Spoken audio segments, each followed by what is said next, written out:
नमस्कार दोस्तों, राधे राधे, जय माता की। तो स्वागत है आपका आपके चैनल धार्मिक उपाय में।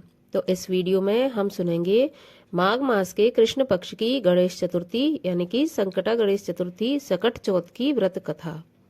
आपसे रिक्वेस्ट है कि यदि आप चैनल पर पहली बार आए हैं तो चैनल को सब्सक्राइब कर लें, और यदि वीडियो अच्छा लगे तो उसको लाइक कर दें और आगे शेयर भी कर दें। तो चलिए अब सुनते हैं माघ मास के कृष्ण पक्ष की गणेश चतुर्थी की व्रत कथा। पार्वती जी ने पूछा, हे वत्स, माघ महीने में किस गणेश की पूजा करनी चाहिए और इनका क्या नाम है? उस दिन पूजन में किस वस्तु का नैवेद्य अर्पित करना चाहिए और क्या आहार ग्रहण करना चाहिए, इसे आप विस्तार सहित बताने की कृपा करें। गणेश जी ने कहा, हे माता, माघ में भालचंद्र नामक गणेश की पूजा करनी चाहिए। इनका पूजन षोडश उपचार विधि से करना चाहिए। हे माता, इस दिन तिल के लड्डू बना लें, 5 लड्डू देवता को चढ़ावें और 5 ब्राह्मण को दान दे देवें। ब्राह्मण की पूजा भक्ति पूर्वक करके उन्हें दक्षिणा देने के बाद उन 5 लड्डुओं को उन्हें प्रदान कर दें। हे देवी, तिल के 10 लड्डुओं का स्वयं आहार करें। इस संबंध में मैं आपको राजा हरिश्चंद्र का वृत्तांत सुनाता हूँ। सतयुग में हरिश्चंद्र नामक एक प्रतापी राजा हुए। वे क्षात्र धर्म में पटु, सरल स्वभाव, सत्यनिष्ठ और विद्वान ब्राह्मणों का पूजन करने वाले थे। हे देवी, उनके शासनकाल में अधर्म नाम की कोई वस्तु नहीं थी। उनके राज्य में कोई अपाहिज, दरिद्र या दुखी नहीं था। सभी लोग आदि व्याध से रहित एवं दीर्घायु होते थे। उन्हीं के राज्य में एक ऋषि शर्मा नामक तपस्वी ब्राह्मण रहते थे। एक पुत्र की प्राप्ति होने के बाद ही वे स्वर्गवासी हो गए। पुत्र का भरण पोषण उनकी पत्नी करने लगी।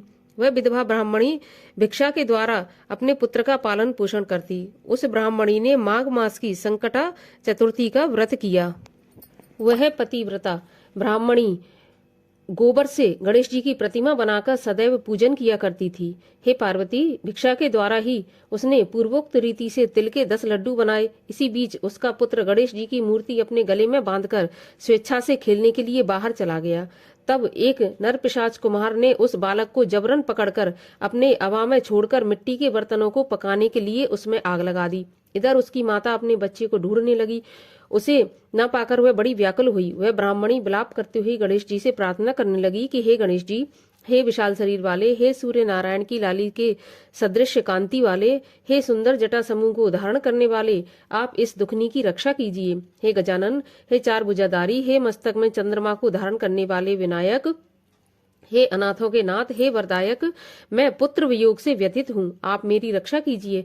यह ब्राह्मणी उसी प्रकार आधी रात तक विलाप करती रही। प्रातःकाल होने पर कुम्हार अपने पके हुए बर्तनों को देखने के लिए आया। तब उसने अवा खोलकर देखा तो उसमें जांग भरी हुई पानी जमा हुआ था।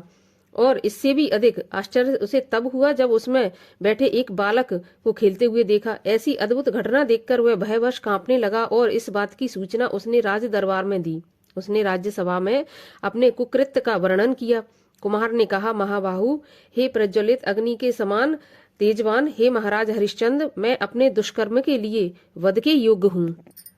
उसने आगे कहा, हे महाराज, कन्या के विवाह के लिए मैंने कई बार मिट्टी के बर्तन पकाने के लिए अवा लगाया, लेकिन मेरे बर्तन कभी भी नहीं पके और सदैव कच्चे रह गए। तब मैंने भयभीत होकर एक तांत्रिक से इसका कारण पूछा। उसने कहा कि चुपचाप किसी लड़के की तुम बलि चढ़ा दो, तुम्हारा अवा पक जाएगा। मैंने सोचा कि मैं किसके बालक की बलि दूं? जिसके बालक की बलि दूंगा वह मुझे जीवित नहीं छोड़ेगा। इसी भय से, हे महाराज, मैंने दृढ़ निश्चय किया कि विधवा ब्राह्मणी के इस बालक को बैठाकर मैं आग लगा दूंगा। मैंने अपनी पत्नी से परामर्श किया कि ऋषि शर्मा ब्राह्मण मृत हो गए हैं, उनकी विधवा पत्नी भीख मांगकर अपना गुजारा करती है।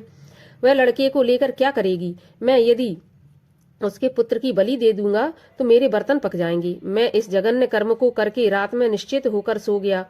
प्रातः जब मैंने अवा खोलकर देखा तो क्या देखता हूँ कि लड़के को मैं जिस स्थिति में बैठा गया था वह उसी तरह निर्भय भाव से बैठा है और उसमें जांग भर पानी भरा हुआ है। यह भयावह दृश्य से मैं कांप उठा और इसकी सूचना देने आपके पास आया हूँ। कुम्हार की बात सुनकर राजा बहुत ही विस्मित हुए और उस लड़के को देखने के लिए आए। बालक को प्रसन्नता पूर्वक खेलते देखकर मंत्री से राजा ने कहा कि यह क्या बात है, यह किसका लड़का है, इस बात का पता लगाओ। इस आंव में जांग भर पानी कहाँ से आया? इसमें कमल के फूल कहाँ से खिल गए? इस दरिद्र कुमार के आंव में वैदुर्य मणि के समान हरी हरी धूप कहाँ से उगकर आई है? बालक को न तो आग की जलन हुई और न तो इसे भूख प्यास लगी। यह आंव में वैसा ही बैठा रहा, खेलता रहा, मानो अपने घर में खेल रहा हो। राजा इस तरह की बात कर ही रहे थे कि वह ब्राह्मणी वहां बिलखती हुई आ पहुंची। वह कुम्हार को कोसने लगी। जिस प्रकार गाय अपने बछड़े को देखकर रमाती है, ठीक वही अवस्था उस ब्राह्मणी की थी। वह बालक को गोद में लेकर प्यार करने लगी और कांपती हुई राजा के सामने बैठ गई। राजा हरिश्चंद्र ने पूछा, हे ब्राह्मणी, इस बालक के न जलने का क्या कारण है? क्या तू कोई जादू जानती है अथवा तूने कोई धर्म आचरण किया है जिसके कारण बच्चे को आंच तक नहीं आई? राजा की बात सुनकर ब्राह्मणी ने कहा, हे महाराज, मैं कोई जादू नहीं जानती और न ही कोई धर्माचरण, तपस्या, योग, दान आदि की प्रक्रिया ही जानती हूँ। मैं तो संकट नाशक गणेश चतुर्थी का व्रत करती हूँ। उसी व्रत के प्रभाव से मेरा पुत्र जीता जागता बच गया। ब्राह्मणी की बात सुनकर राजा ने कहा कि मेरे राज्य की संपूर्ण जनता इस संकट नाशक गणेश चतुर्थी का व्रत करे, इसमें मेरी पूर्ण सम्मति है। राजा ने उसकी परिक्रमा करते हुए कहा, हे पतिव्रते, तू धन्य है। राजा ने संपूर्ण नगरवासियों को गणेश जी का व्रत करने का आदेश दिया। इस आश्चर्यजनक घटना के कारण सभी लोग उस दिन से प्रत्येक मास की गणेश चतुर्थी का व्रत करने लगे। इस व्रत के प्रभाव से ब्राह्मणी ने अपने पुत्र को पुनः जीवन प्राप्त किया। इतना कहने के बाद श्री कृष्ण जी ने कहा, हे युधिष्ठिर, आप भी सर्वोत्तम व्रत को कीजिए। इस व्रत के प्रभाव से आपकी सभी कामनाएं पूरी होंगी। आप मित्रों, पुत्रों को सुख देने वाले साम्राज्य को प्राप्त करेंगे। हे महाराज, जो लोग इस व्रत को करेंगे उन्हें पूर्ण सफलता मिलेगी। भगवान श्री कृष्ण जी की बात से युधिष्ठिर बहुत प्रसन्न हुए और माघ कृष्ण गणेश चतुर्थी का व्रत करके निष्कंटक राज्य भोगने लगे। बोलिए गणेश जी महाराज की जय। ओम गंग गणपतये नमः।